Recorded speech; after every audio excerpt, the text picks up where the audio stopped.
दोस्तों, आप सब कैसे हो? मेरे चैनल पर आपका फिर से बहुत बहुत स्वागत है। आज की कहानी सुनकर आपका दिल भी धड़कने लगेगा और शरीर में एक अजीब सी सहन दौड़ जाएगी। ये कहानी इतनी गहरी और इतनी गर्म है कि आखिरी लाइन तक आप स्क्रीन से नजर नहीं हटा पाओगे। तो तैयार हो जाइए और अंत तक जरूर सुनिएगा। मैंने आज सुबह अलमारी के सबसे पीछे छुपा कर रखी वो नीली शीशी निकाली जिसमें वह खास इत्र था जो मेरे पति कभी कभार लगाते थे। मेरे पति का नाम रोहन था। जब वो ये महक लगाकर मेरे पास आते थे तो मेरी सांसें थम सी जाती थी। उनका हर स्पर्श इतना नरम और गहरा होता था कि पूरी रात मैं उनके ख्वाबों में डूबी रहती थी। लेकिन आज कुछ और ही होने वाला था।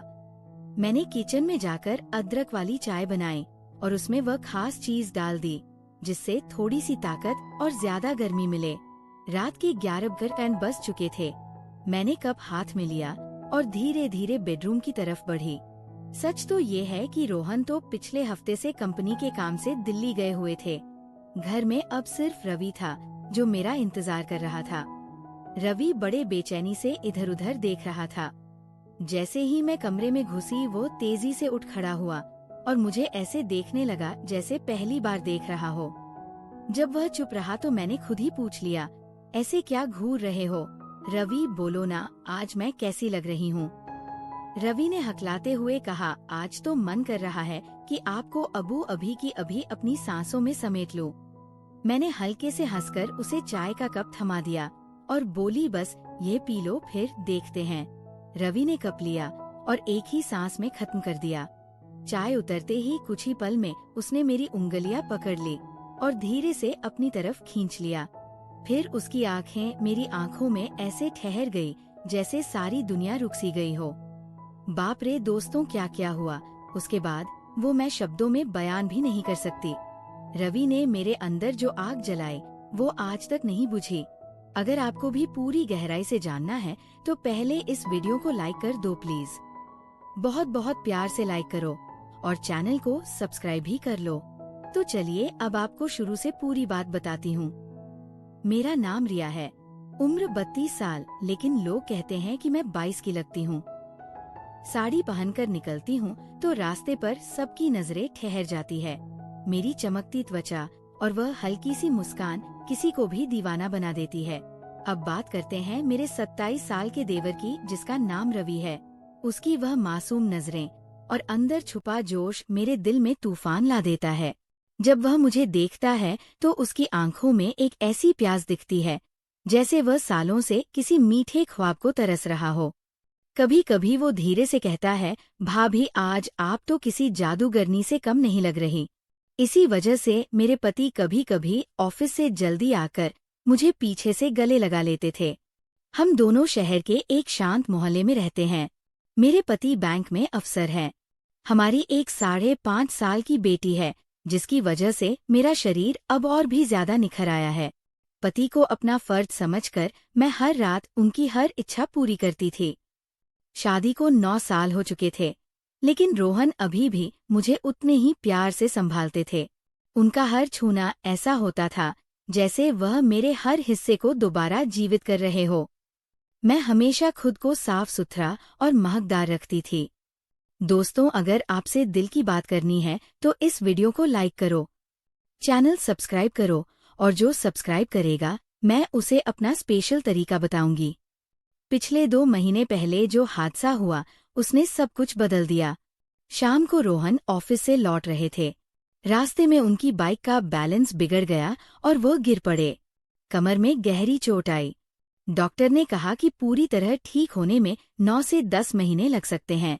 ये सुनकर मेरा दिल बैठ गया। अस्पताल में उनकी आंखों में दर्द देखकर मेरी आंखें भर आई। मैंने उनका हाथ थामा और कहा, सब ठीक हो जाएगा। उसी वजह से मेरी जेठानी और देवर यहाँ देखभाल के लिए आए। जेठानी कुछ दिन बाद चली गई, लेकिन रवि को रोहन ने रुकने को कहा क्योंकि वो अकेले उठ बैठ भी नहीं पा रहे थे। मुझे ही सारी जिम्मेदारी उठानी पड़ रही थी। रवि मुझसे थोड़ा नीचे था। उसका शरीर चुस्त दुरुस्त था और चेहरा इतना साफ कि देखते ही मन हल्का हो जाता था। वो ज्यादा शरारती नहीं लगता था। मैं भी खुश थी कि कोई तो है जो मेरी मदद करेगा। पहले पहल वह मुझसे थोड़ा संकोच करता था, क्योंकि शादी के बाद पहली बार इतने करीब था।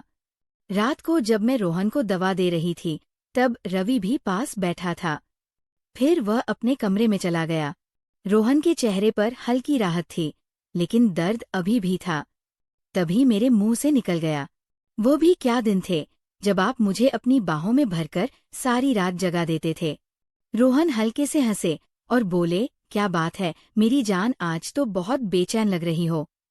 मैंने कहा, आप तो मजाक कर रहे हैं, और इधर मेरी हालत खराब है।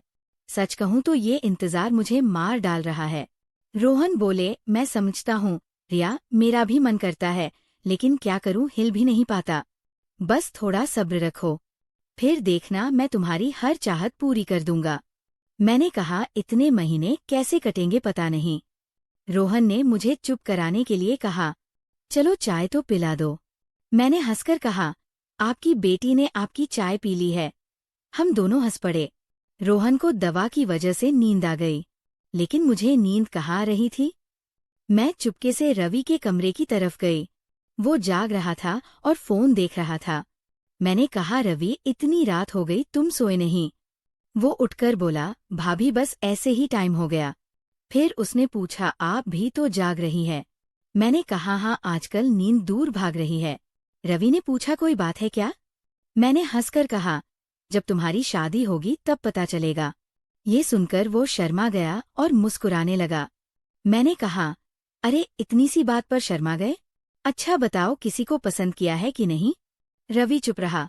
मैंने उसका हाथ पकड़ा और बोली, अपनी भाभी से इतना मत शर्माओ। वो धीरे से बोला, भाभी सच कहूं तो ऐसी बातें मैंने किसी से नहीं की। मैंने कहा, तो मुझे अपना सबसे करीबी दोस्त समझ लो। रवि ने कहा, हाँ भाभी एक थी, लेकिन बात आगे नहीं बढ़ी। मैंने कहा, अच्छा तुमने उसे छुआ भी नहीं? वो बोला, नहीं भाभी। मैंने कहा, चलो अब मैं तुम्हें सब सिखा दूंगी। हम बातें करते करते देर तक जागे रहे। सुबह जब आँख खुली तो रवि मुझे देख रहा था। उसने गुड मॉर्निंग कहा। मैंने पूछा, क्या देख रहे हो? वो बोला, भाभी आप सच में बहुत खूबसूरत हो। मैं हंस पड़ी। फिर वो बोला, भाभी एक बात पूछूं? मैंने कहा, पूछो। उसने कहा, ये जो आपकी ये खूबसूरती है ना, कभी भारी नहीं लगती क्या? मैं हंस कर लौटपोट हो गई। उसके बाद रवि मुझसे बहुत खुल गया। अब वह मुझसे बेझिझक बात करता था। 20 दिन बीत चुके थे। वो घर के सारे काम कर देता, बाजार जाता, रोहन की मदद करता, मेरी सेवा करता, शाम को सिर दबाता। मेरी बेचैनी बढ़ती जा रही थी। रोहन अभी भी बिस्तर पर थे। मैंने सोचा, अब रवि ही मेरी राहत है।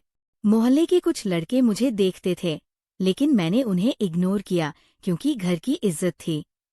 रवि तो अपना था। मैंने तय कर लिया कि आज रवि से सब कुछ लूंगी। मैं किचन में गई। साड़ी का पल्लू थोड़ा सरका हुआ था। बेटी नानी के यहाँ थी। घर में सिर्फ रोहन और रवि थे। रवि नहाकर आया। मुझे देखकर वो ठिठक गया और बोला, सॉरी भाभी, मैं बाहर जाता हूँ। मैंने कहा, अरे अंदर आओ, कोई बात नहीं। वो हिचकते हुए आया। मैंने कहा, ऐसे घूर क्यों रहे हो? उसने कहा, भाभी आप इतनी खूबसूरत लग रही हैं कि आंखें हट नहीं रही। मैंने कहा, तारीफ छोड़ो और मेरी मदद करो। रवि बोला, भाभी मुझे नहीं पता कैसे करना है। मैंने कहा, बस पास आओ और धीरे धीरे मेरे करीब रहो। थोड़ी देर बाद उसका हाथ कांपने लगा। मैंने सोचा, अब आगे बढ़ने का वक्त है। मैं थोड़ा झुकी और रवि ने पीछे से मेरी मदद शुरू की। लेकिन कुछ ही पल में रवि का जोश ठंडा पड़ गया। मैंने देखा वो पहले ही खत्म हो चुका था। मैं हंस पड़ी और बोली, यह क्या कर दिया पागल, शुरू होते ही खत्म। रवि हड़बड़ाकर बोला, सॉरी भाभी, पहली बार था इसलिए वो चला गया। मैंने खाना बनाया और रोहन को दिया।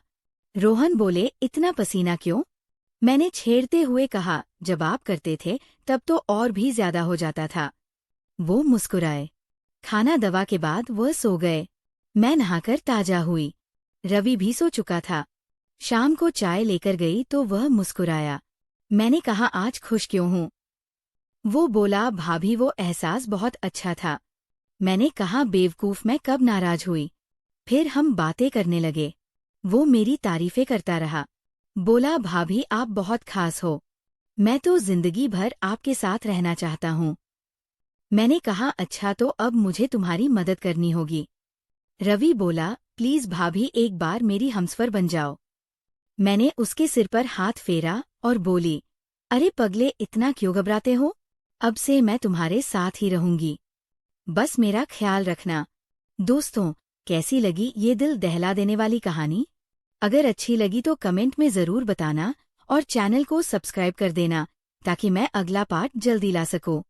बहुत सारा प्यार और लाइक भेजना। मिलते हैं अगले पार्ट में। तब तक के लिए बाय बाय।